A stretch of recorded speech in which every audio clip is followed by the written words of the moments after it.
Said to me, I should divulge more and say ask the question. That because of civil society, he can't keep me there. But at the same time, he's asked me to go in the field to work for the party to face the next election. The question I ask, if civil society can't accept me as part of his cabinet, I've finished working with the Labour Party. Bless up my people. Welcome back to the channel. It's your girl Anissa Bell Rose. Thanks to all the new subscribers. Thanks to the returning subscribers. If you're new to the channel, subscribe. Turn the post notification bell on. Put it on all so you won't miss an upload from me.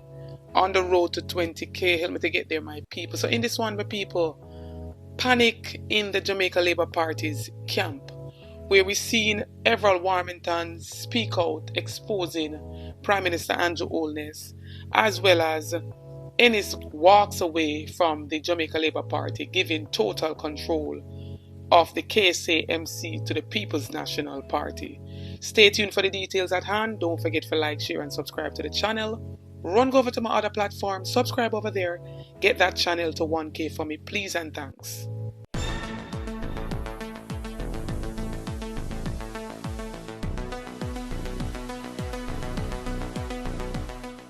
Some people, many has it to say, following the local government election, the Jamaica Labour Party has been a bit uneasy, and it's showing by a video that has gone viral where the Minister of Works, or former Minister of Works, Everald Warmington, planned to slide the People's National Party councillor who was elected, Mr. Wall, over Lloyd Grant, the Jamaica Labour Party candidate, that he would have deprived the People's National Party from funds. And that came about with a lot of heat on his name, where we have the civil society, JFJ, a lot of persons calling for him to be fired. We made calls last week from Jamaicans for Justice, as well as other civil society organizations and certainly the wider public, that Mr. Warmington need to be removed from the cabinet. And we have taken note that he was, and it's certainly something that the organization welcomes. However, we believe that further accountability is needed, where Mr. Warmington is also removed from the parliamentary committees that he sits on now. Two of the committees that Mr. Warmington sits on are responsible for reviewing the Integrity Commission Act and the Protected Disclosure Act. That's the Joint Select Committee. Mr. Warmington also sits on the Oversight Committee that is responsible providing that oversight of the Integrity Commission in terms of its operations and so on. Now, from our perspective, given the nature of these committees, and when you balance that with the comments that were made by Mr. Warmington, certainly I don't think the two would go hand in hand. I think it undermines the principle of what those committees are trying to achieve, and I think it sends a signal to the public as well that accountability only goes so far in this country. We've seen where the Prime Minister had put out a release from his office saying that Everald Warmington had resigned, but Warmy came out and basically showed up the Prime Minister big fat lie. Did you fire Warmington, or you demanded his resignation, or what? This question keeps coming up. In our Westminster system, you know, once the Prime Minister, whoever the Prime Minister is, says, "Come, let's talk," you know what the position is. Our protocol, our convention is that once you're called in, you know, you say, "Prime Minister, I offer." You don't wait until somebody says you're fired. And under that convention, it's a firing, it's a dismissal under Westminster. Look, Everald is someone who has worked very hard in the party. Everald is known for his outlandish comments. I spoke with him. He's regretful. He sees the difficulty that it posed for the party. And in a deep discussion with him, he explained that today, mm-hmm. Yes, and yesterday as well, which was a result of his press release. He explained, you know, what happened and what led him to it. But as a minister, I think he understood. When we caught up with the controversial Member of Parliament, he was uncharacteristically welcoming. Were you fired or were you forced to resign? I was fired. That's contrary to the February 29 statement from the Office of the Prime Minister, which stated that Mr. Warmington resigned from the cabinet. It followed comments he made in a viral video about withholding funds from a PNP councillor in his constituency. The PM said to me, I should divulge more and say ask the question, that because of civil society, he can't keep me there. But at the same time, he's asked me to go in the field to work for the party to face next election. The question I ask, if civil society can't accept me as part of his cabinet, how then civil society will accept me working in the field to elect him again as Prime Minister? But don't you think his hands were tied, though, given that the reaction from the opposition leader with Dennis Meadows? I saw no chain or rope on his hands. Don't ask me a question. Meadows, as I said, is a different case from mine entirely. He was promoting criminality. I was not, never yet. Okay? But in terms of civil society, and there's some others in Leopard who forced him to. Back to the OPM statement, Mr. Warmington said his remarks were misunderstood and were focused on the fact that MPs direct funds for constituencies and councillors direct funds for the municipal corporations. Of note, however, Mr. Warmington also stated in the video that he was the Minister of Works when pointing out that no PNP councillor is going to get his money. So we asked him to clarify. Can you point to a single minister who has the ability or the right or any avenue to which a minister can locate funds for the minister? So why did you say why did you make that statement? You can't answer my question, ask me another question. But you're the one who made the statement, Mr. Warmington. And can you tell me one minister that does or who can? Answer the question and I come to you. So why did you make the statement then? Because it's my mouth. I don't have the permission to speak. I don't pay lies to my mother, darling. I don't. But I would say that same minister was a slip of the tongue anyhow. Mr. Warmington went further to defend his track record and integrity while serving the JLP for the past 55 years. He stressed that his name has never been called in any criminal activity. But over the years, Mr. Warmington, in all fairness, you've had a record of being dismissive towards the media, being disrespectful towards the opposition counterpart. Why not? I speak my mind. Is that disrespectful? No. If you are hypocrite and hide what you have to say, then you can say that. But I don't know about disrespectful. Why call disrespectful? I don't need to talk about disrespectful. I speak my mind because I'm an upfront person.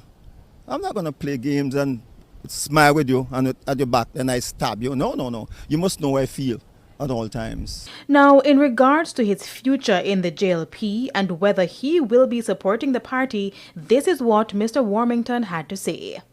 After 55 years, I've finished working with the Labour Party.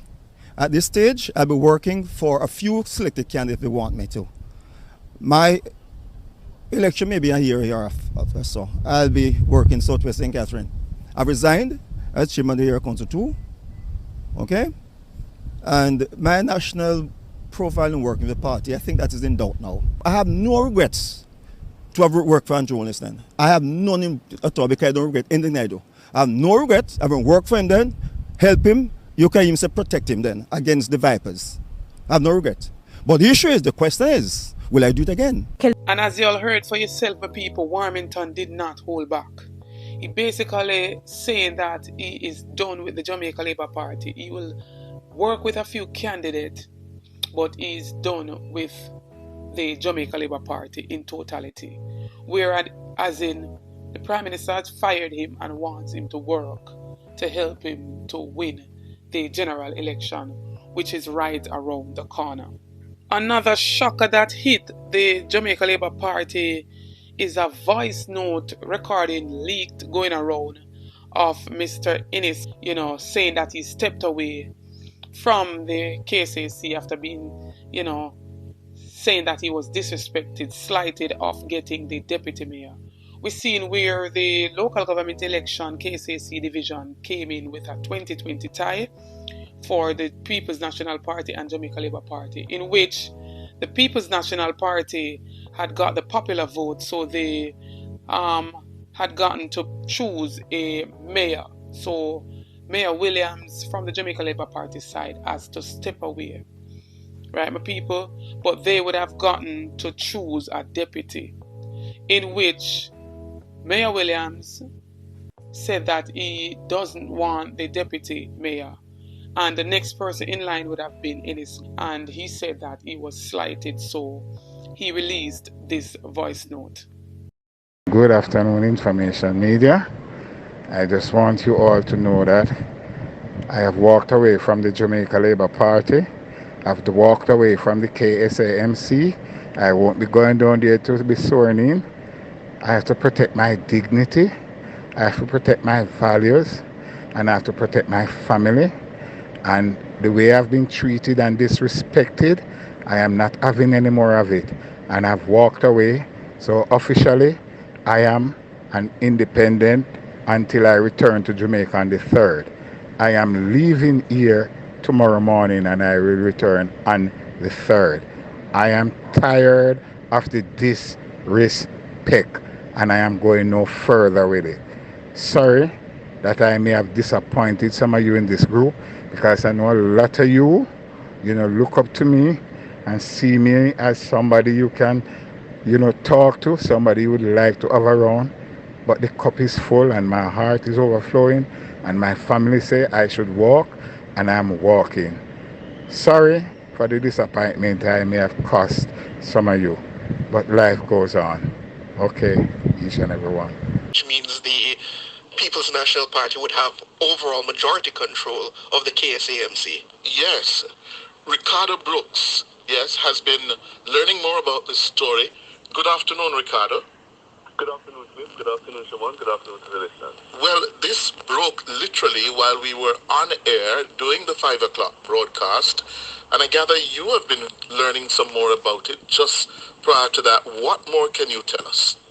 Right. So it is, as you say, our sources indicate that the JLP caucus did intend to appoint outgoing Mayor Delroy Williams of the Seawright Gardens Division as the deputy mayor, in keeping with the rules governing the tie. However, the outgoing mayor declined that appointment, and obviously Councillor Ennis would have expected that he's been the long-standing mayor of the city, and therefore his caucus would look to him. We're understanding they did not look to him, and therefore he feels slighted and disrespected, leading to his decision now to walk away and effectively handing majority control of the capital municipal corporation to the People's National Party. This is stunning, because we all know, we have been saying it, the Kingston and St. Andrew Municipal Corporation at the local level is the biggest prize. It is. Yeah? It is the prize. The big one. And for the governing party now to lose total control by virtue of a defection, this is a serious political blow to the Jamaica Labour Party. And we would expect that the leadership of the Jamaica Labour Party in Area Council 1 would want to move quickly to stem the fallout from this. Certainly they must be making overtures now to reach out to Councillor Ennis, because as you well know, Cliff Siobhan, this hinged on the Kintyre division, which they were seeking a magisterial recount in. They are seeking a magisterial recount in an attempt to see whether they could break that tie. This decision obviously complicates that because it would mean nothing effectively. The People's National Party would gain outright control. If they're not successful in having Councillor Ennis change his mind. Indeed. And he must be making those overtures. And he's a long-standing councillor, very influential. A lot of people would say that he was a key deputy, a key lieutenant during his time to Mayor Williams. So certainly it must have come as a surprise to him. Certainly came as a surprise to us that this was the outcome, because we expected that the mayor, outgoing mayor, would have been the deputy mayor in the new dispensation. Of course, he declined our understanding, and now Councillor Ennis, not given the nod at all by his caucus. But you would see, Ricardo, based on what he said in the voice note, he's almost as if he's leaving an avenue open for them to reach out to him, suggesting that the thing essentially will be decided on the 3rd when he returns. Yeah, and that is to be expected, Siobhan. He's a long-standing councillor, so the idea that he would simply just walk away from the JLP, clearly his feelings must be hurt. Now, political commentator Lied P. Smith weighed in on the whole bangarang that's going on right now in the Jamaica Labour Party, and he's asserting that the ruling Jamaica Labour Party is showing in the recent local government election has created a breeding ground for rifts to develop, has declared that the Prime Minister Andrew Lied's tenacity as a leader is set to be tested now more than ever. He quoted that there is definitely some amount of panic in the Jamaica Labour Party camp, and usually when that happens in politics, the blame game is accelerated and a leader has to watch his back. He made reference to the controversial comments by Everald Warmington, as well as my people we've seen where Everald Warmington had a go with Vaz yesterday in Parliament. He says Warmington's behavior is evidence of disunity in the Jamaica Labour Party, and that Mr. Holness will be challenged to reunite the party around his leadership, which has suffered a serious dent. There is definitely a dent in his armor at this time as a result of the local government election results. There's a dog fight for dominance in the Jamaica Labour Party right now, with a lot of who is to blame, who is not to blame, and where do we go from here. Especially now that an election is due maybe relatively less than a year's time. So there's going to be that sort of unease as to how the Jamaica Labour Party manages. It remains to be seen because it will have to assert his leadership and manage it. The Jamaica Labour Party stood to lose further political capital if it is exposed as disunited. And the fact that for the past few years the Jamaica Labour Party has been boasting that, unlike the People's National Party, it was unified around its leader and that there was no disunity. None of this fractiousness, what we are now seeing unfolding, it may be the tip of the iceberg. Some people, having heard all of that, let me know if you guys agree or disagree with Lied B. Smith. And what do you think about Everald Warmington coming out exposing the big fat lie that the Prime Minister told him being fired versus him resigning, as well as what will be the outcome as it pertains to Mr. Innes stepping away from the Jamaica Labour Party and going independent. Drop on honest comments in the comment section and make a reason with people. Don't forget to like, share and subscribe to the channel. Run go over to my other platform, Instagram and Facebook, and follow me over there at Isabel Rose. Check out the YouTube store, make a purchase, it goes in support of the channel. Check out the YouTube membership, you get a lot of benefits by becoming a member. Member shout out goes to Angela and Yvonne Wallace, big up on yourself. Thanks for the support, thanks for purchasing the membership. You too can become a member of the channel, get special badges to stand out in the comment section, and a lot of perks and benefits comes with becoming a member. Only a small fee of $5 per month to become a member of the ABR movement. We do notification shout out in each and every video to be a part of that. All you have to do is be the first to like, comment and subscribe, and you'll be featured in the following video to come. This notification shout out goes to Jennifer Davis as well as Horace Anderson. Big up on yourself. Thanks for the continued support from each and every subscriber. New viewers, come on board, journey with me, join the family, subscribe to the channel, like up the videos, share out the videos. Support the ABR movement by playing your part. On the road to 20k, help me to get there, my people. Get this video to at least 2,000 likes. Stay tuned for more videos, stay tuned for more updates. Big up on yourself.